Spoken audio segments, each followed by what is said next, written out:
Hello everybody, my name is Joshua Rupley. I'm a classically trained pianist. I'm from the United States. I live in Germany. I moved here in 2013. And I've noticed on the internet, but also with my students or talking with colleagues or in my time in college, music college, there's a lot of confusion, a lot of frustration about particularly daunting technical challenges in some of the music that we would love to play. That maybe you're someone who would really love to tackle this piece and just frustrated trying to work through it, and it's like it just isn't working out. This is really hard work. I'm maybe feeling pain. Maybe you're not sure if you're able to tackle the piece. So I figured I would do a video series about technique and about practice tips in conquering some of these more daunting pieces or some of the more popular pieces of piano literature. So this first video I'm going to dedicate to the last movement of the Moonlight Sonata by Beethoven, which is one, for some reason, seems to have this incredible status of like, well, yeah, you can play anything, but can you play the Moonlight Sonata? Just want to let you know, you don't have to be Superman to play the last movement of the Moonlight Sonata. It's all possible, it's all playable. You just gotta work on some technique. And there are just a couple of technical principles or tricks that you've gotta conquer or get into your fingers in order to be able to play the piece. Really, it's the same technique the whole time, more or less. So let's dive into it. This is not a piece that I have in my repertoire. I've selected this on purpose as a piece that I haven't been working on for years and performed in dozens of concerts or something. I'm new to this piece too. I mean, sure, when I was a teenager, I practiced it a little bit. But I just opened up the score a few minutes ago, played through it once for myself, thought about, well, okay, what are some of these challenges? What are the ways that I would practice it? And I would just like to give some tips to you. So let's get started. It's in sonata form, more or less. The first part is repeated, the first 65 measures. First question, choice of an edition. I have an old Henley edition here, which is great. It's an Urtext edition. The fingerings are by Konrad Hansen. And that's something, if you're looking at the fingerings in your edition, not all fingerings are created equal. Konrad Hansen's fingerings are okay, but there are a lot of fingerings in here I would personally change. And if you can, my recommended edition as far as fingerings are concerned is Claudio Arrau, which I find phenomenal. What he has some really crazy fingerings in there. He does a lot of like using his thumb, 1, 1, 1, 1 or whatever. Sometimes I do that. Sometimes that's just too much thumb action for me, but those are phenomenal fingerings in there. He adds a lot of other things. It's a really busy looking score. There's a lot of additional notation that he puts in there, so I don't usually use his editions to like work from, but it's great to consult his fingerings. So I just have this Henley edition. I don't have anything else. It begins with this really famous arpeggio, and in the left hand is okay, so Konrad Hansen starts off by writing 5-2 as a fingering, which I find I don't really like that. I would go for 3-1, 3-1 because I feel like I have more of a vibrant, more bite in the sound. Because it needs to be as short and as staccato as possible, right? And quiet, so like that. All right, so we have them. Get this broken C-sharp minor accord, and I think it's not really legato. If you try to play legato, then that's going to be really hard work. You're going to be really pushing, and after a while, after a couple of these arpeggios, you're going to notice your fingers are more like going through sludge, muscles are getting tight and everything. So I would go for a kind of an attack that it is really close to the keys. I like to play, especially in the fast stuff, play with a low wrist, really close to the keys. And I try to keep my fingers at the keys the whole time. I'm not, going like that. There are plenty of pianists that can do that. There are really great people out there who can play like that. That's not my thing. So I stay close to the key, close to the point. There's a point on your way down to the key bed where the hammer is able to actually hit the string, right? And I'm able to, I don't know if you can see this well, but like, I'm able to hit the string with the hammer without actually going all the way down to the key bed. That's the key bed. But it's a difference of a couple of millimeters. Let's keep this movement of our fingers as small as possible, so you're not doing huge movements all the time. That's my technique principle number one for playing the Moonlight Sonata, third movement. Keep all your movements as small as possible. Small movements. Let's be very energy saving. So I go away from the key pretty quickly, and I'm doing a little bit of an arm movement towards the top note of each chord, because this is an upbeat.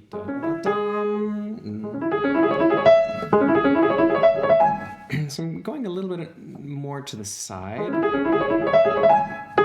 and giving a little bit of an impulse from the arm, not from the hand, not from the wrist by any means, to sort of keep my beat. Because I don't want it to sound like we're moving the beats onto the by 1/16th note, which can easily happen if you have a thumb that's maybe too tight, if your thumb is not agile or moving enough, and then it sort of ends up becoming a bit soupy. So I would say, first of all, if you're doing these arpeggi, then practice just one. And the result of my attack with the first three fingers, but really with all of them, is they're not completely legato. It's not staccato either. It's something in between. Let's just call it leggero. And let's just really start with this first one. I would practice it like that until I'm happy with it. And you may notice I don't start practicing down there. I moved up. I like to play these lower fast passages up higher because I can hear better whether I'm doing it right or not. Right here where there's still dampers, I mean, starting at F, there are no more dampers, but somewhere in a discount range where I can really hear, is that clear? And then I can move it down into a range of the piano where the hammers are a little bit bigger, a little bit heavier, where the strings are thicker and take more time to respond. That's something that really does make a difference in our attack. And so this is like level 1. Got it. Level 2, level 3. Once you got level 3, great. Let's move on to the next one. So when you play this arpeggio, really important is that your thumb releases. I used to do a lot of Alexander technique. I would take lessons in Alexander technique while I was in college. And one of the things that she always told me in those lessons was, if you are not moving, if you're not in motion, then that's going to turn into tension. So we need to always be moving. And your thumb is the finger that has the most ability to move of all of them. And for some reason, it's the finger that we tend to move the least. A lot of my students play their thumb from the arm. It's like this is almost like there are no joints, and just sort of, if you find yourself doing that, think, what can you do to play your thumb like a finger, like you would play your index finger, index finger? The thumb, even though it's playing from the side, you can still, maybe it's a mini adjustment in the angle of your hand. See what you can do to get your thumb to really play from the tip. It's important. So something like that, even on a black key. Doesn't matter, black key, white key. You may need to move in towards the fallboard a little bit more. You may need to adjust the angle, like I said. Try and play here with the tip of your thumb. It'll make life a lot easier and keep your thumb moving. So that's important now when we go to the next arpeggio, because the thumb, the thumb comes up to the C sharp. Okay.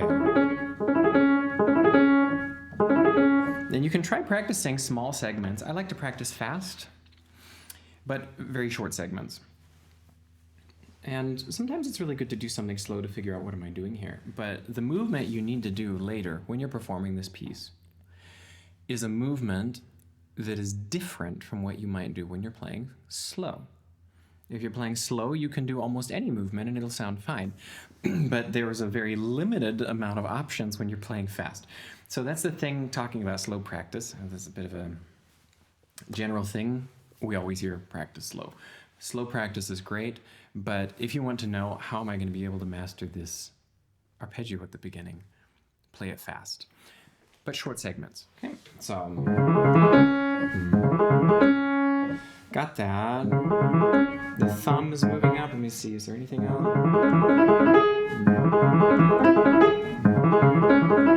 The other thing, and there's one more thing I'm noticing here. We need an active fifth finger too. Fifth fingers also tend to sort of play like that sometimes. If you're having trouble with this piece and if you're having trouble finding the right meter, then take a look at what your fifth finger is doing. I said one thing already was a bit of an impulse from the arm. That's fine. That does not replace your fifth finger actually moving.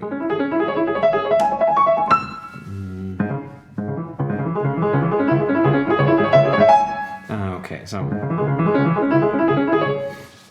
and I could probably make even smaller movements and it might even sound better, but this is a good starting point. So then we've got this sforzato chord. And Beethoven writes here in the Urtext, pedal on the first chord, and the star to release the pedal is at the bar line. So now this whole thing is piano, and we've got this sforzato, which sort of sounds to me like a barking dog. So it could easily cover up the second chord. I would say let's maybe do a half pedal, a quarter pedal. We're talking about when was this written? 1814 or something. 1801. 1801, pianos are very young and they're not very resonant yet either. So we don't have this wall of sound coming towards us. Of course, on an upright piano, it won't be that as resonant as a Steinway B, but still, I would do go easy on the pedal.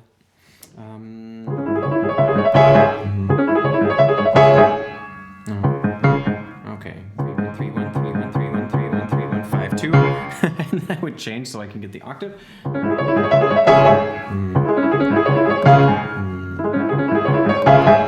Yeah, I do need to change to 5-2, maybe one beat before I play the octave, because that thumb is a little bit stressful. So, all right, and yeah, really staccato. I mean, he writes staccato on the eighth notes up here, the chords, but with pedal, and that's really good for us. Because it gives us the chance to keep moving. So don't go too deep down in. It's more of like a, like that. And you get your sound and your bite by being fast and not by pushing. If you push, like from your upper arm or something, then of course you have to stiffen up your wrist, your elbow, your fingers here, and a couple of milliseconds later you need to be back at being flexible again. So it's a fast movement.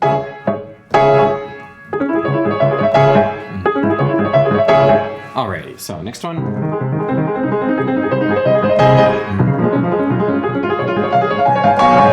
Now,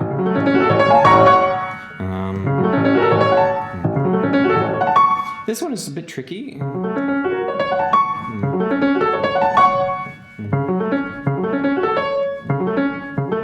You should be able to, this should be okay.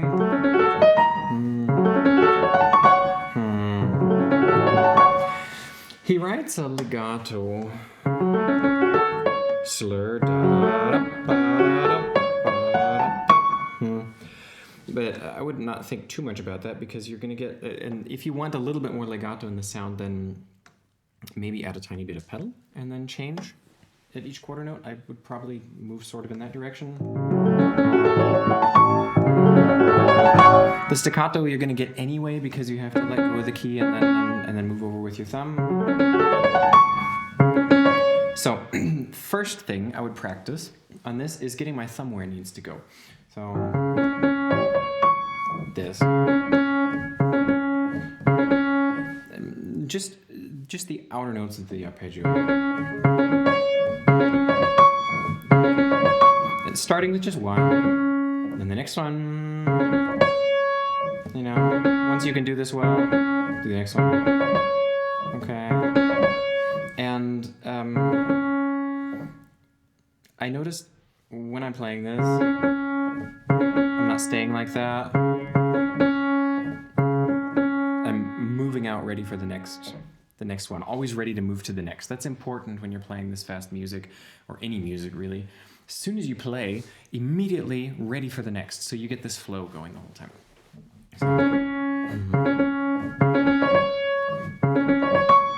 Okay.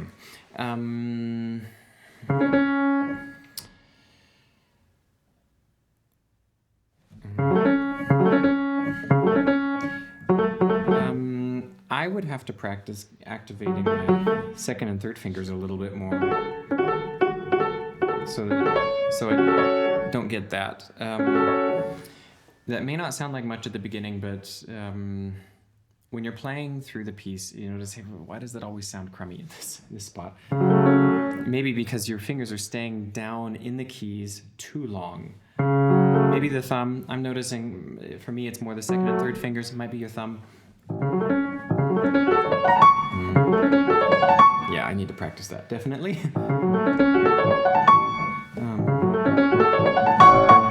And, you know, I'll take maybe the fastest tempo I can do where I can feel comfortable about it.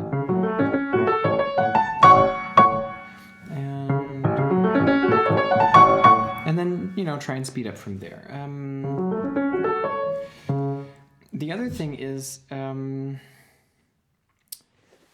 it's important, at least for me, it's important to stay as close to the fallboard as they can get there. You know, if you're trying to, oftentimes we're so used to playing down here at the edge of the keys, and that playing something like this, you get a really, you know, weird hand angles. I don't know about you, but I would try and keep the hand straight. And my middle finger is pretty much at the fallboard. When I move over, I'm staying up here at the fallboard. And my middle finger is sort of, you know, going over the keys, but staying close to the keys, but going over them, and then down in between to hit the A, back here at the fallboard. So, and I tend to play with pretty flat fingers. Here I would tend to sort of, you know, maybe bend the middle finger a little bit more so I can really get down in between there.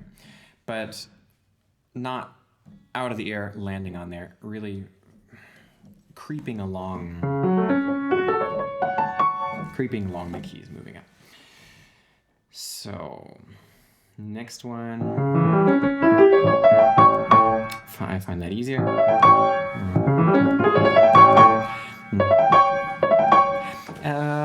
Okay, I'm not sure right now because I haven't played this much, but whether it makes sense maybe to switch from the third to the second finger at those eighth notes in measured 8. I don't know. Maybe try it out. Okay, next part. Measure 9.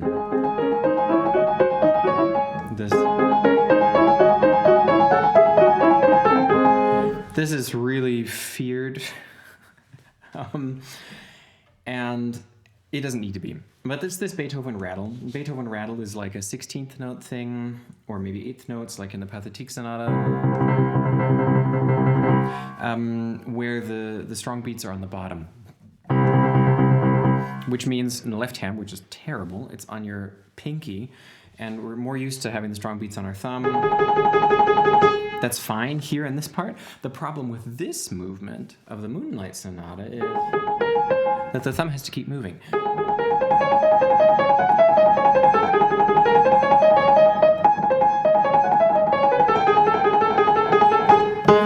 So how are we going to do that? Really important, fifth finger needs to be as light and as flexible as possible. So I would really practice it. If you're practicing it slow, play it as lightly as possible, and don't go all the way down to the key bed.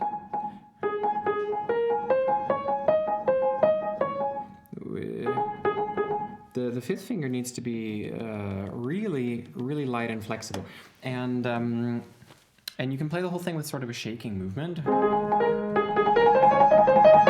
Find that appropriate. And Konrad Hansen writes here 1, 1, 2, 1, 2, 2. I cannot imagine playing a seventh here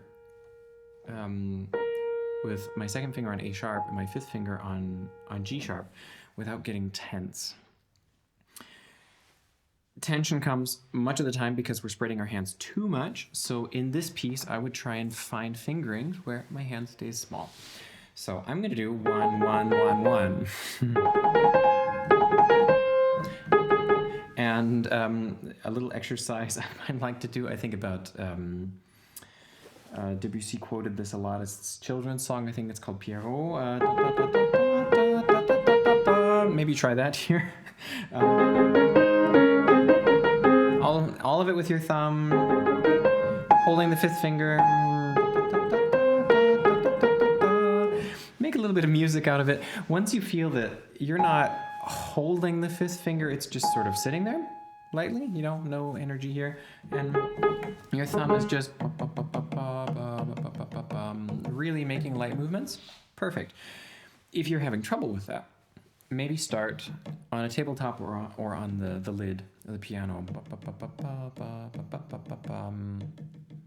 How light can you get it? How light can it be, like, you know, sitting in a cafe waiting for your coffee? All movement here from this big thumb muscle. So.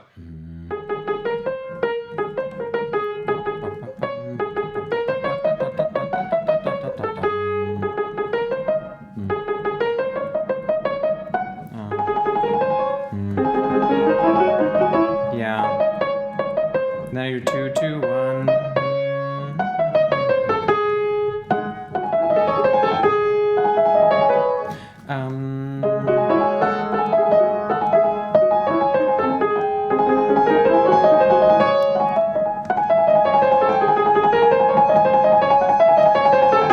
And then I would do maybe 3, 2, 1, 1, 1, 1, 1. Something like that. I try to use as much thumb as possible here in this. And then once I get a good thumb-pinky movement going, then don't need to worry about it. Then I can be moving the whole time.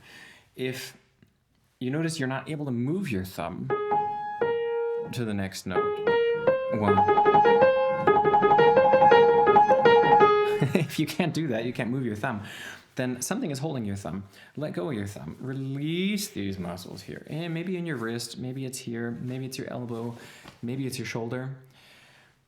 If you have a relaxed shoulder, it's almost impossible to have tense hands, by the way. Try and get your shoulder flexible. Here is a little bit of a bigger movement. Try and find more of an economic way to move over there. Sort of get it into a curve movement rather than if you go then you're going to die after a couple of eighth notes. So we got to get some kind of a flowing movement,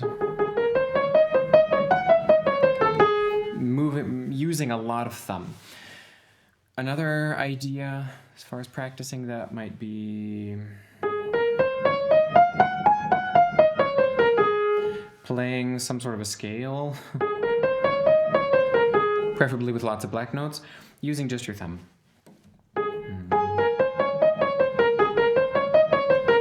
Maybe holding one note up here, maybe with your pinky, or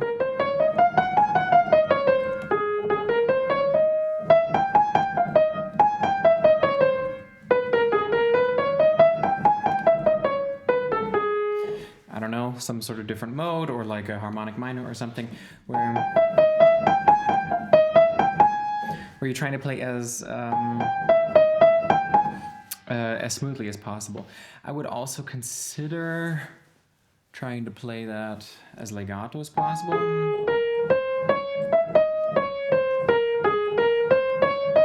Just to practice, while keeping your thumb flexible. Later, of course, you're not going to play legato.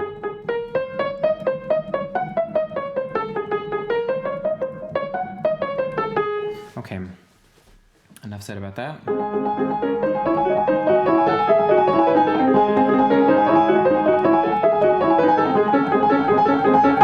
Okay, this part.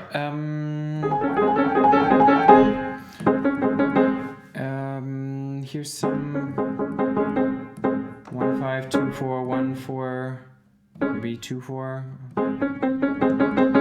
I don't know. It might be. No. Maybe you feel more comfortable alternating. 5 4. Try it out. I don't. Just find some sort of a fingering where I feel comfortable, where I can play that short, and where I can hear every single G sharp. Okay, that's the important thing. Every single G sharp. So do practice that left hand alone, just to try out and see, like, is my fingering actually working for me, or am I just playing something sloppy like that? So the right hand. Here I would do a lot more arm action. And I'm playing it 5 4 5 4 up here, but what you could also consider doing is switching that around. If you're like, well, having a long finger on a white key and a short finger on a black key is too uncomfortable, try playing the long finger on the black key, short finger on the white key. Sounds a little bit different. I feel like it sort of moves the weight down more towards my thumb,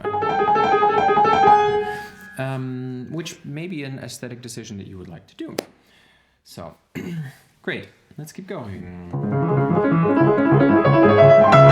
Here is just like here. The trick is close hand, open hand.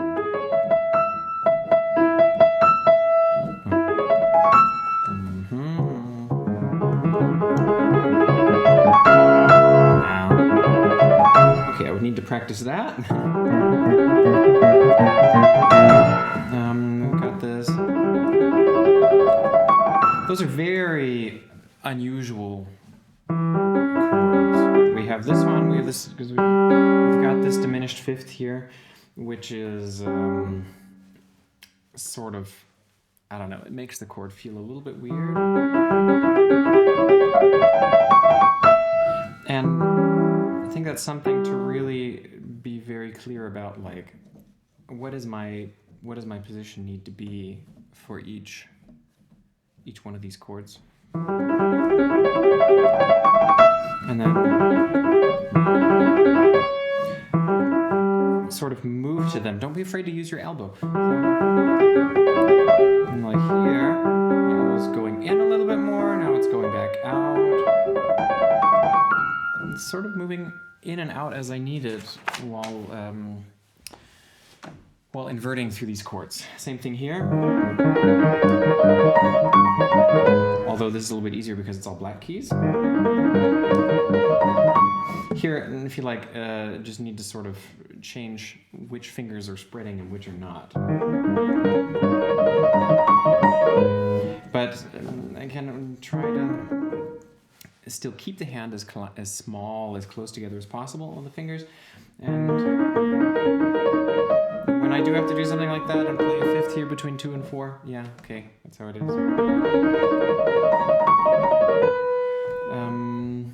So let's move on to the next part.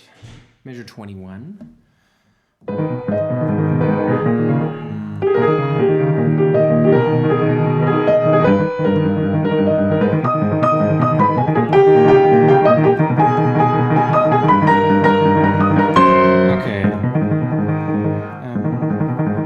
Hansen writes a fourth finger here. I feel like like I'm doomed if I use my fourth finger. I would need my fifth because I need a little bit more strong action. Fifth finger is much stronger than the fourth finger, so and then I can really give an impulse on each one. So yeah, I can use my fourth finger here for the A sharp, but then I'm giving more of an impulse from my hand. So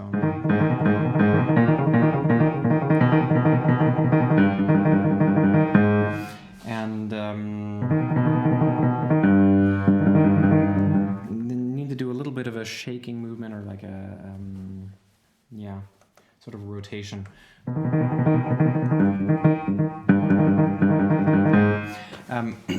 Okay, the key for these ones, especially, I notice I'm getting a little bit tight, and it's causing me to do like a, not really get up from the key. So somebody gave me an excellent exercise once for Erlkönig.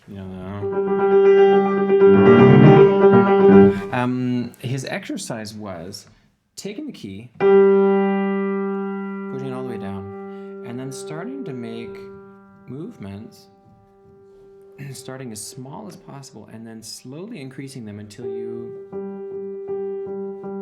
just barely hitting the strings with the hammer. All right?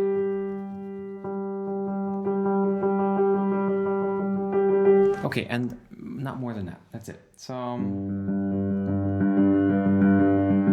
here. That's the kind of movement that I need, the kind of space. I'm aware that's a little bit easier on Steinway Grand than it is on an upright if you're playing on an upright, but try and find this point. How small does the movement need to be? And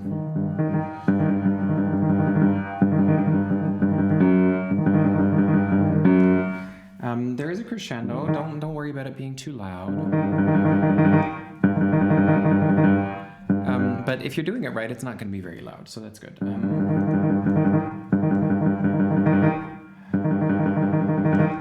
Yeah, I don't know.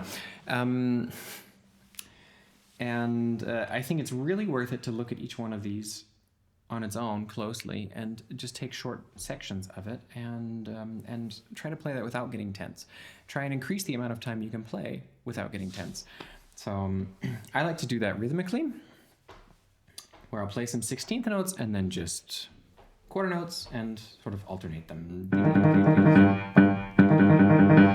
Okay, eighth notes in this one. No, those are quarters. Yeah.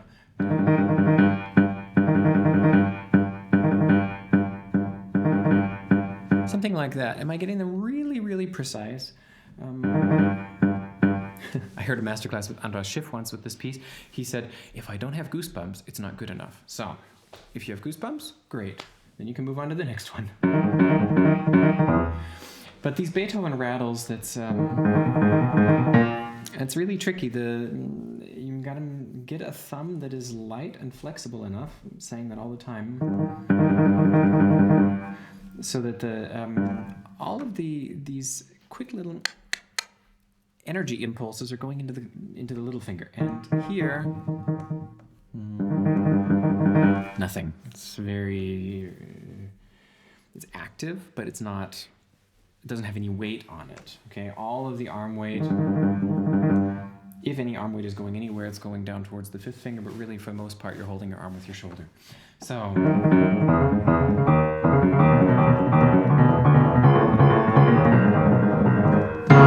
and then I would take a moment, caesur,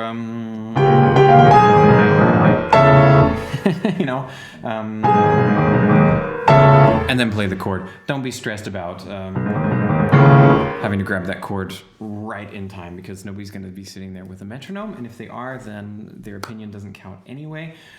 Our audience needs a moment of time, and the room we're playing in needs time to get ready for the fortissimo A major chord. Okay, so let's back up and look at the right hand.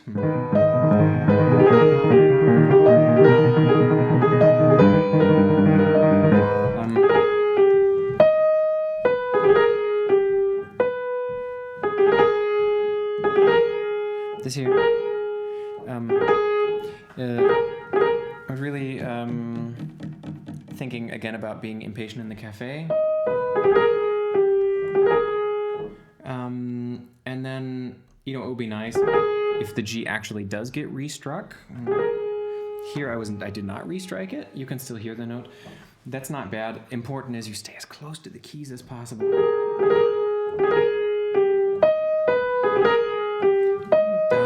And so when I'm practicing that, I would not try to play something like that. And then make a big pause and then play quick check. Am I tight or something? And then go for it. Just something like that, you know? And yeah, I think that's fine. And then when you make this pause in between measure 21 and measure 22, you can just shorten it more.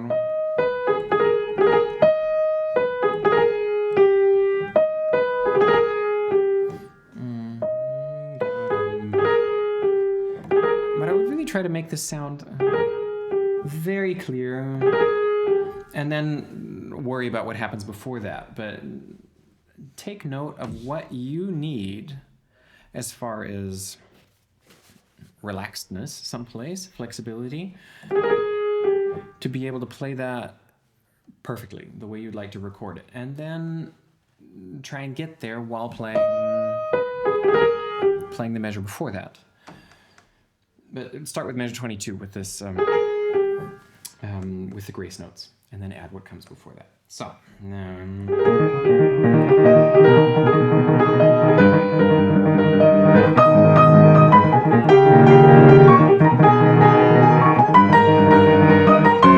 okay, I need to look at that too.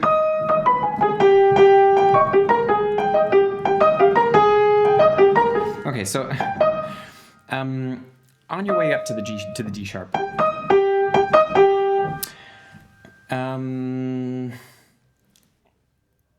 our body always moves in curves.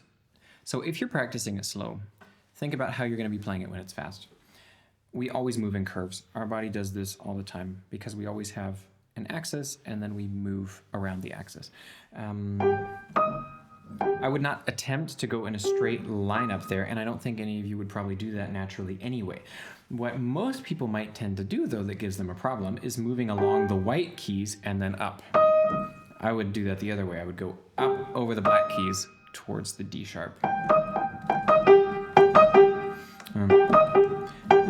That is a really weird movement.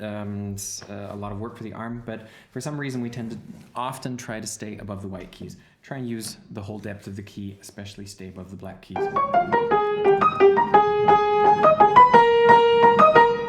Okay.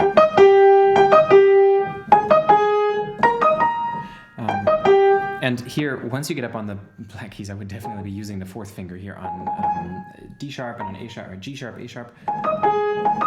4, 5, 4.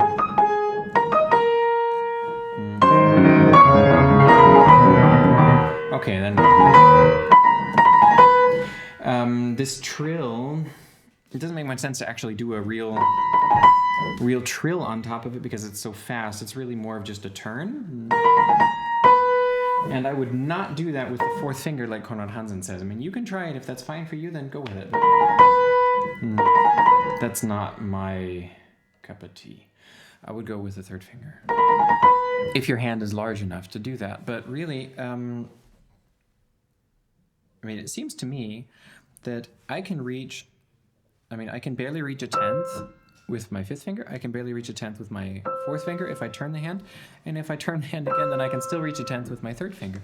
So it's an issue of the angle of the hand and not so much the size of the hands. If you can play an octave with 1/5, you can probably play it with 1/3 too.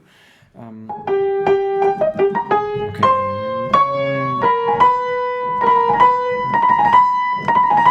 And then just get used to doing that without the thumb. And I'm doing it without pedal right now. Then thumb is just a staccato. let go of it as soon as you have to play this, so that your thumb can move in towards the rest of the hand a little bit. Like I said, if you're like this, you're going to be tight. Move in, make the hand smaller, you're more agile. Okay. This one, we have to take the fourth finger. It just doesn't, I don't know. You could maybe do the third, I don't know. If you have really big hands, I guess that would work, but I think that's pretty uncomfortable here in between the two black keys with the third finger. Yeah.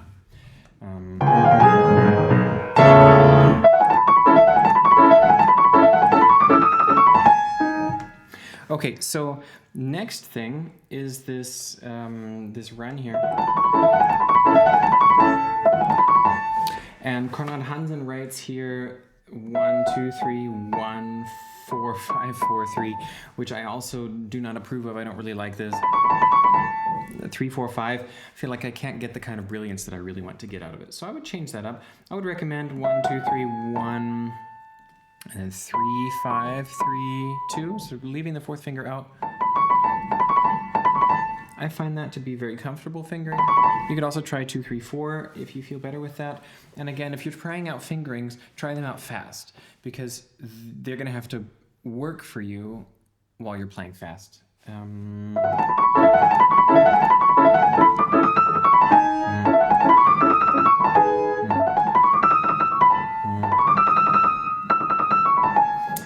not really sure about this one. Conrad Hansen writes 1, 2, 3, 3, 2, 3, 2, 5, 3, 2, 1. I tend to play 5, 3. It's just sort of my natural, what I grab. If I were to choose that and say this is a more trustworthy fingering,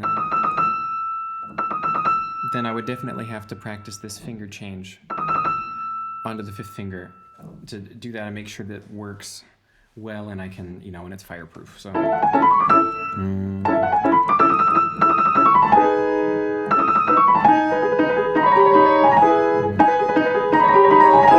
All right, what about this trill? I used to have tons of problems with trills. I feel pretty comfortable with trills nowadays, but I tried everything. And for a trill like this, with this, I don't know, in German they call it Nachschlag. I'm not really sure what you call it in English.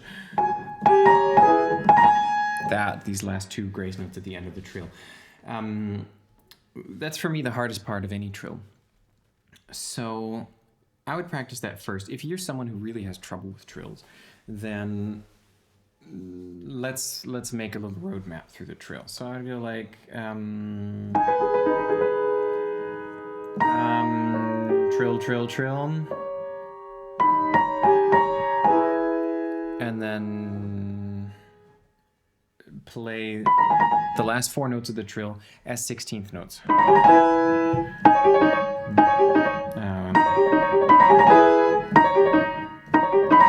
Like that. Okay, so then some odd numbered trill before that, like maybe 3 notes. Maybe like that, if we play it fast. Doesn't sound too bad, right? As long as you don't play da, da, da, and you don't really exclaim each note, then it should sound fine, even if you're counting the notes. But definitely the first thing I would do is leave out the trill, just hold the note, and only play the last 4 notes. Once you got that, and you can do that without getting all tensed up,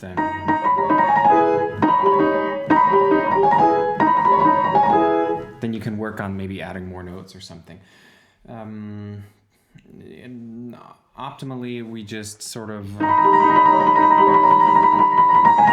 play the trill and then finish it off at some point. But it's a long journey to get there. At least for me, it was a long journey. So moving on. Oh yeah.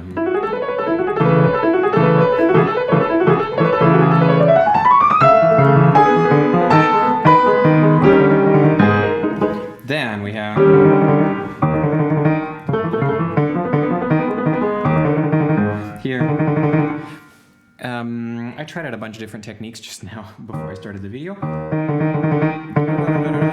And I feel like the best thing you can possibly do to play this part is just move your fingers, move them, especially the second finger. And just move it, and not too much else, just that. Just small movement from pretty far forward. And you're in good shape. So what comes after this?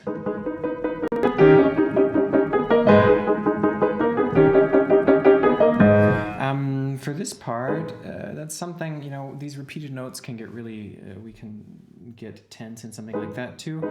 I would say try and pluck them more. And yes, you can pluck with your thumb, and you can also pluck with your fifth finger. Just takes a little bit of getting used to. Sure, it's easy here.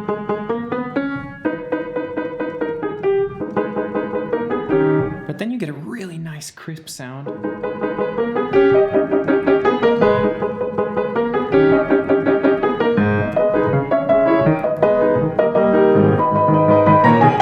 Okay, then here, that plucking may not work for you anymore when we're talking about three notes. That's fine. Then maybe sort of jump out of the keys.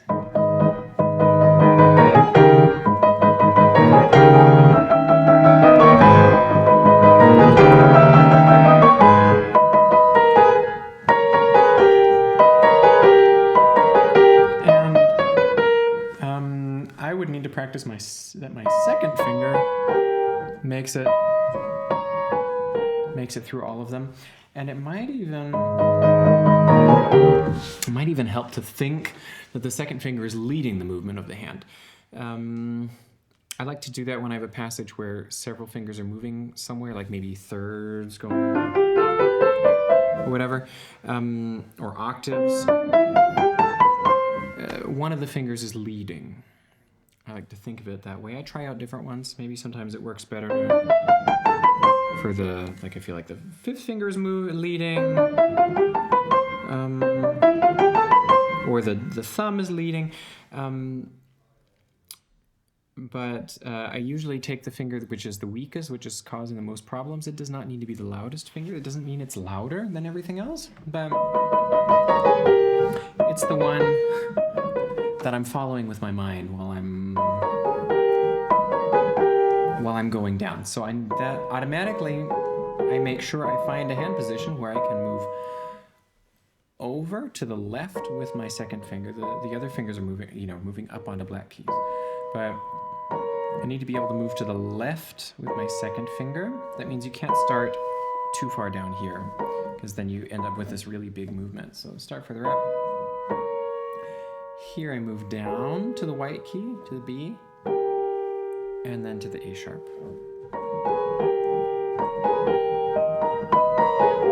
Something like that. And I think if you go through each one of these like that,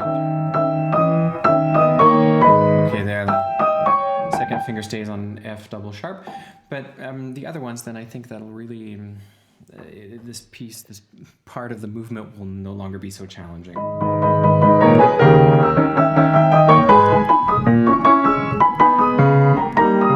Okay. I see. Seems like I would probably be playing a lot of wrong notes here in the left hand if I didn't practice this.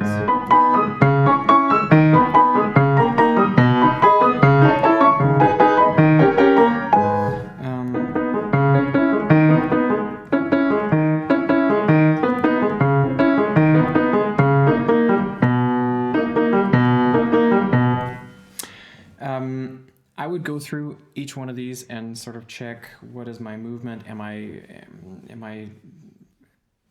have I maneuvered myself into a position on the keyboard where I'm not really able to move much anymore? What is the most economical, logical way with curves, curved movements, maybe something like that or something like that.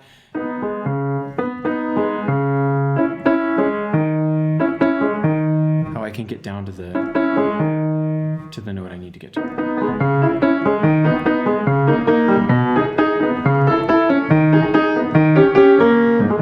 Okay, so move on.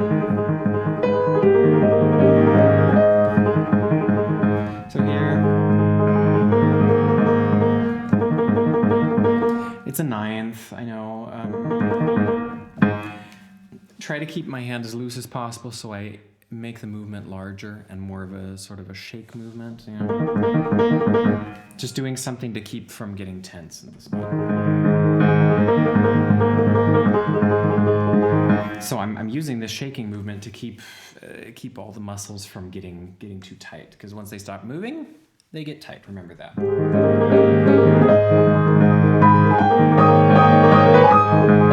And this, I would still leave the second finger here on the G sharp, but this is totally an arm movement. It's upper arm, really. Yeah.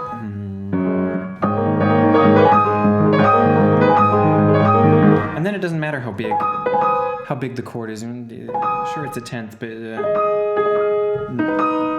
it could be as big as you want. No problem. You just do it out of your arm. So.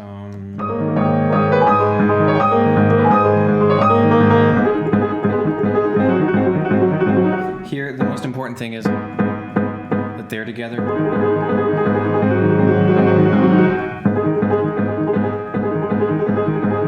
And that just sort of be a little bit of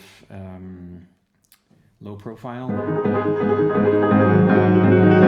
And don't worry about it. It doesn't make any sense to practice like that. Some people will tell you to do rhythms like that. And I don't think that helps at all in this spot. It's not going to help you play it better later. Focus on getting that dum, dum, dum, dum together, the downbeats. And everything else, just leave it low profile. A little bit of pedal. I think that sounds fine. I don't know. Okay, so that's the end of the exposition. This video's gotten a lot longer than I thought it would be. I'm going to stop here, do the end of part 1. We'll look at the rest of the piece in another video. Take care.